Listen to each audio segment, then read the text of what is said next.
Hello everyone, उम्मीद करती हूँ आप सभी अच्छे होंगे, स्वस्थ होंगे और पढ़ाई भी अच्छे से कर रहे होंगे। तो स्वागत है आप सभी का एक और नए स्टडी ब्लॉग में।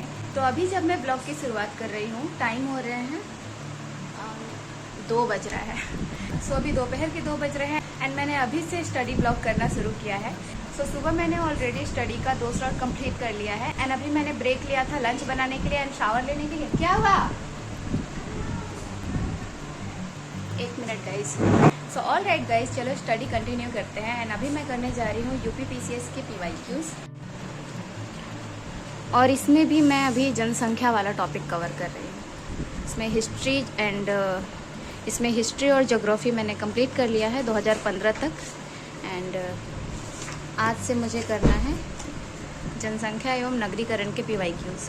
तो अभी मेरा टारगेट है कि 5 साल के केवल जनसंख्या एवं नगरीकरण के क्वेश्चंस करूँगी एंड फिर देखते हैं।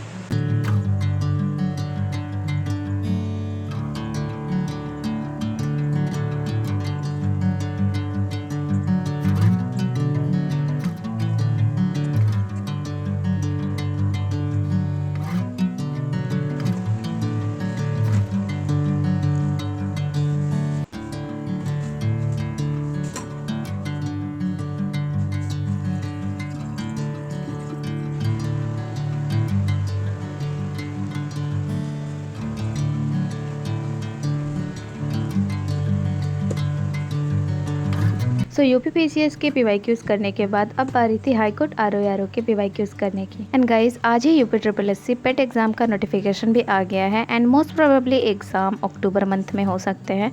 सो उसका सिलेबस भी उन्होंने जारी किया है। सिलेबस में वैसे तो कोई बदलाव नहीं है एंड मैंने बड़े ही ध्यान से आज यूपी SSSC पेट एग्जाम का सिलेबस देखा तो मैंने हिस्ट्री के सिलेबस में पाया, एंशियंट हिस्ट्री के, कि उसमें चोल डायनेस्टी दिया ही नहीं है। मींस एंशियंट में केवल हर्षवर्धन काल तक ही पढ़ना है। गाइस, किसी भी एग्जाम को देने से पहले उसका सिलेबस से एक बार गो थ्रू होना बहुत इंपॉर्टेंट होता है एंड जीएस का पार्ट तो लूसेंट से ही कवर हो जाएगा। उसके लिए मुझे नहीं लगता कि कोई और बुक पढ़ने का जरूरत है। हाँ, जो बिगिनर है, जिन्होंने कभी पढ़ा ही नहीं है जीएस, तो उसके लिए तो पहले रेफरेंस बुक्स पढ़नी होंगी, उसके बाद ही लूसेंट काम आएगा, क्योंकि लूसेंट केवल रिवीजन के पर्पज से ही है। सो इसके बाद अब मुझे करना था typing practice as usual. Sometimes boring भी लगता है, रोज रोज एक ही रूटीन क्या ही फॉलो करे, लेकिन फिर सारी एनर्जी इकट्ठा करके वापस से स्टडी में लगना होता है कि नहीं, एक दिन result will be in your favour.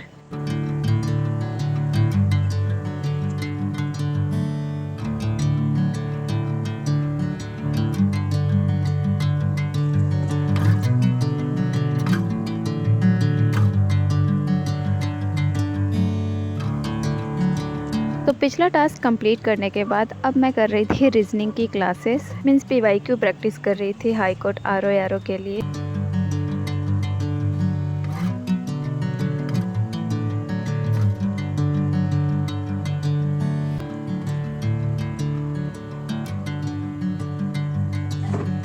And guys, देखा जाए तो अगस्त मंथ से ही इतने सारे एग्ज़ाम्स लगे हुए हैं देने के लिए एंड यूपी पेट में भी कम से कम इतना स्कोर करना है कि आगे इसके थ्रू आने वाली वैकेंसीज या एग्ज़ाम्स में बैठने का मौका मिले। एंड ये कैसे होगा? कंसिस्टेंसी मेंटेन करना, ये आपके ऊपर है। आप दिन में पढ़ते हो, रात में पढ़ते हो, बस इतना मोटिव होना चाहिए कि हाँ, पढ़ाई अच्छे से हुई है और जब भी आप रात में सोने जाओ आपको ये गिल्ट ना हो कि आज ये छूट गया या मैंने अच्छे से पढ़ाई नहीं करा। मतलब एक सेटिस्फेक्शन हो कि हाँ, आज का दिन अच्छा रहा और मैंने बहुत ही प्रोडक्टिव तरीके से पढ़ाई किया। मतलब सब कुछ साइड रख के बस 6 महीने अच्छे से कंसिस्टेंट होके मेहनत से, ईमानदारी से बस पढ़ाई करना है, सिर्फ पढ़ाई करना है। ये मोटिव होना चाहिए कि बस ये मेरी ज़िंदगी का आखिरी एग्ज़ाम है एंड मुझे किसी भी तरीके से एक जॉब इस साल लेनी ही लेनी है।